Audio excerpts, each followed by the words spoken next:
A reading from the first letter of St. Paul the Apostle to the Corinthians.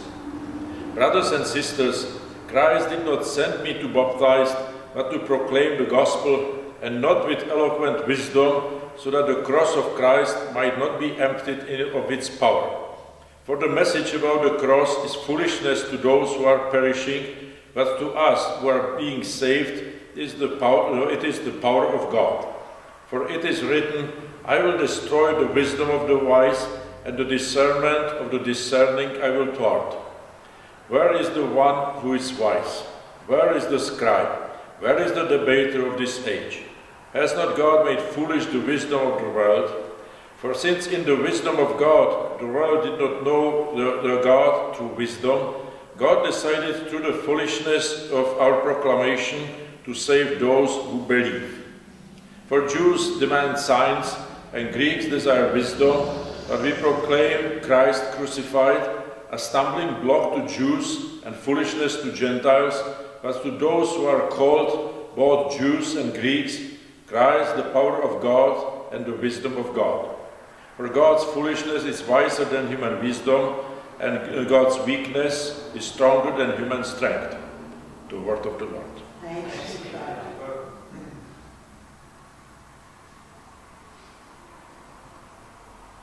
The responsorial psalm, the earth is full of the goodness of the Lord. The earth is full of the goodness of the Lord. Rejoice in the Lord, all you righteous, praise befits the upright, praise the Lord with the lyre, make melody to him with the harp of 10 strings. The earth is full of the goodness of the Lord. For the word of the Lord is upright, and all his work is done in faithfulness. He loves righteousness and justice. The earth is full of the steadfast love of the Lord. The earth is full of the goodness of the Lord.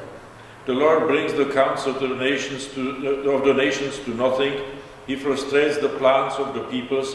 The counsel of the Lord stands forever, the thoughts of his heart to all generations. The earth is full of the goodness of the Lord.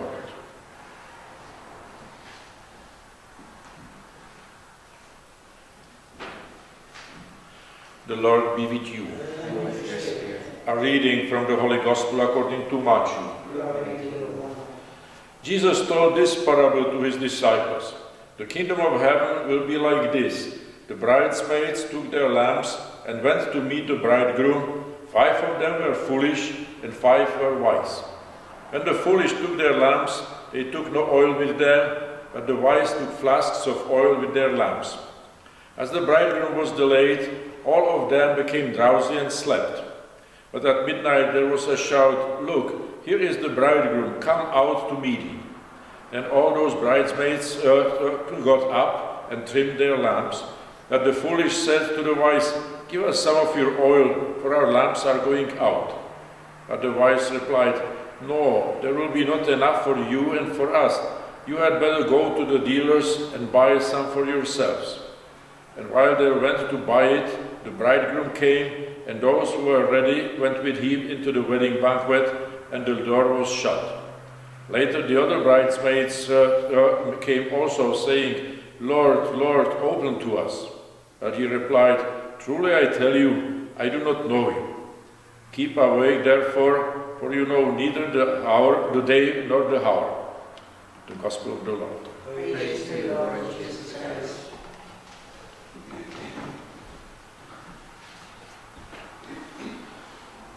In the first reading, St. Paul is writing to the Corinthians, and it is a concept on its own. Writes to them about the whole content or the spirit of the gospel he was preaching. He writes to the Corinthians. Corinth was a place of, we could call it university today. It was a place where all kind of smart people were gathering and disputing, and the younger ones were learning. So it was a place of wisdom.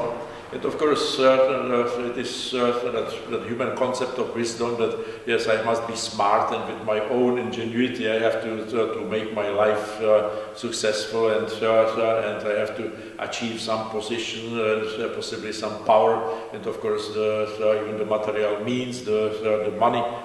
And so it was that beginning, that human wisdom that was really the air of Corinth, and the people who were living there, they simply took it. It was their life. It was all around them.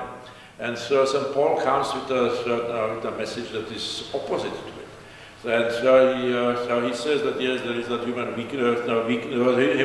wisdom, but it is nothing in the eyes of God, and we come rather with something that goes against this human wisdom, and it is the Christ and Christ crucified.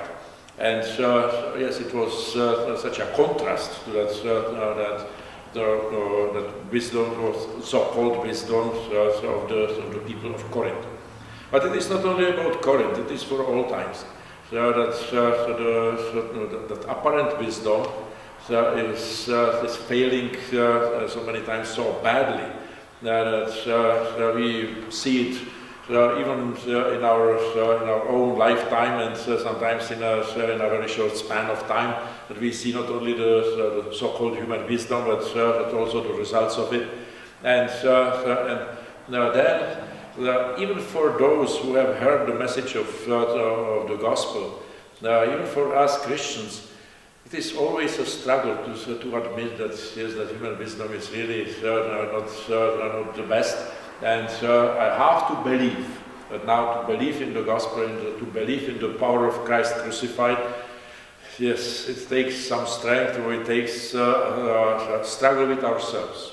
Because we still are confined to our human body, and we have always that temptation to use all those human means and to provide for ourselves, and even to encourage others to provide for themselves, and we think that yes, that's the way to live and how to be successful. And we have to learn that the cross of Christ, that capacity to lose out of fidelity, out of obedience to God, is not a loss. And now, it doesn't, when I speak about that trust in God, it is not that I will sit back and just let the things happen and wait for the Lord will do for me.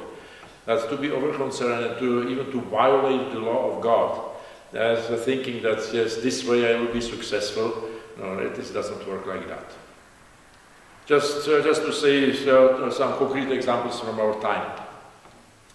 We know that it is almost 20 years ago, it was in 1994, that in Ontario was introduced the law of Sunday shopping, the Sunday shopping prohibition law was abolished, and now the shopping is everywhere. It was just to do better, to be better, to make more profit, and to. It is such a foolishness that just in the design, that sadly most of the people simply cannot stop for a moment to think about it. The stores now are open 7 days a week.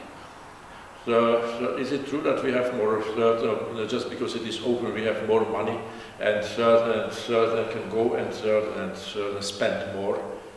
No, we have the same money, and we can spend on Sunday only what we spent on Wednesday or Thursday. So it is finally the same amount of money is only extended to Sunday, and it does not make any difference. It cannot make any difference. There is even they say there are some who say that it is an advantage because it gives the employment to the people that who pay for that for those employees on Sundays. So who pays for them? It necessarily drives up the prices because we have to pay more for the employees there. I know someone will say, "Oh, his father doesn't know in the economy." Just stop and think about it again. that we have the same amount of money, just because someone decides, all those employees, I know that they are not paid something extra, but they are still paid on Sunday, and we have to have more employees, and so the expenses of the business are actually higher. Who pays for it? The clients, the consumers, the consumers. So how smart we are? Not very much. It's that if we come down to the real numbers, we realize that we are losers. And yes, it was presented to us as a sign of progress, and that now we will do better. No, we cannot do better. It is only killing us, it is turning against us, but who will say that yes, it is better to follow the Lord and to obey Him? Saint Jean-Marie Vianney, the curé of Ars, was saying that the shortest way to become poor is to work on Sunday and to steal. And yes, it's in the eyes of the world, it is a contradiction. But when we think about it again, and even look around and pick up the experiences we have to admit that yes, this saint was really smart, and sadly there are not many want to hear him. That's one example. Just a few days ago I have read, it was an article in the newspaper that was saying that if you like the Japanese, just quickly look at them, because they will be they won't be around for too long. They are a dying nation. And there were some statistics that this year Japan is losing almost 1 million of people, and it is just advancing. They are too smart to have children, and they believe that it is a progress not to have children and just to work and to be successful. What kind of success it is just to wipe themselves out of the map. And when I say Japanese, so yes, the article was about Japan and Japanese, and it is easy to point the finger across the ocean. It is such a big ocean that we really don't know what is happening there. But that's the same story in Canada. And we have the same problem, and for long it was solved by the immigration. That now even that machine of the immigration simply stopped working, and what is in store for us, we really don't know. The only thing we know is that we are in big trouble. Yes, it is easy to point the finger at the Japanese, and I know that so many will say that, oh yes, Japanese, they are still doing so well, and that our stores are full of Japanese staff. Actually, they are not full of Japanese stuff. Yes, so many makes and names come from Japan, but are not made in Japan anymore. Just go to some electronic store and look at the Sony company. Sony is originally from Japan, but it is all made in China or in Philippines or somewhere else. But in Japan, no, they don't have any more hands to do it. And with so many other photographic equipment, Japanese were definitely #1 in the world some time ago. But now, gone. And it is an experience, or it is something that we have in front of our eyes. And just to obey the Lord and take seriously His command that He has established even the marriage and the dawn or the gift of fertility, that He has established it for our own good. And yes, who believes it today? And we just think that, oh yes, we are smarter, we know better. And St.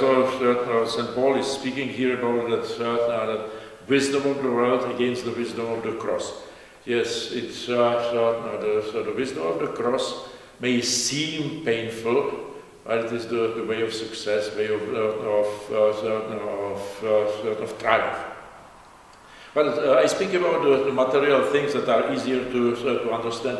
but we also have to see it in that spiritual area, or in our spiritual life.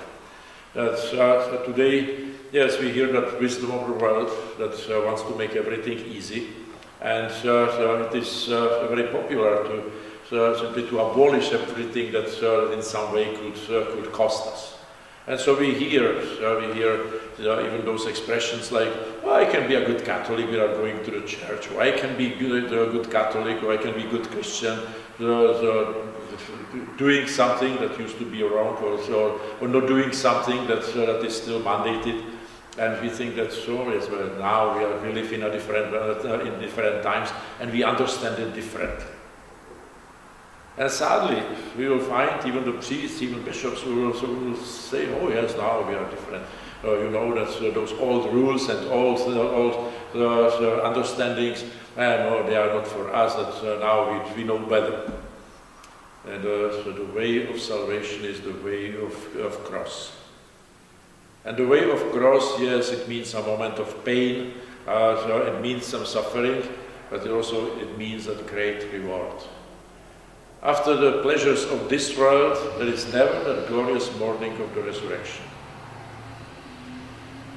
And I repeat it, after the pleasures of this world, so we know some of those ends, that there is some kind of headache and hangovers in every sense. And it never leads to that glory of the resurrection, that freedom of the resurrection. And only the cross of Christ, that suffering. It does not mean always death. That suffering, it leads to the glory of the resurrection, and even to that freedom. That we see that now Jesus Christ is coming to the closed door, and he's just moving freely, and the whole world was his. Those hangovers.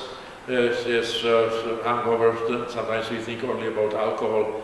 How many people have, for example, some nice vacation, glorious vacation somewhere, and then they have all the year of hangover to pay the bill for it.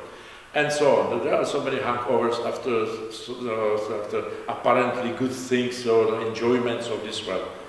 And we have to say, it is better to follow the path of Christ.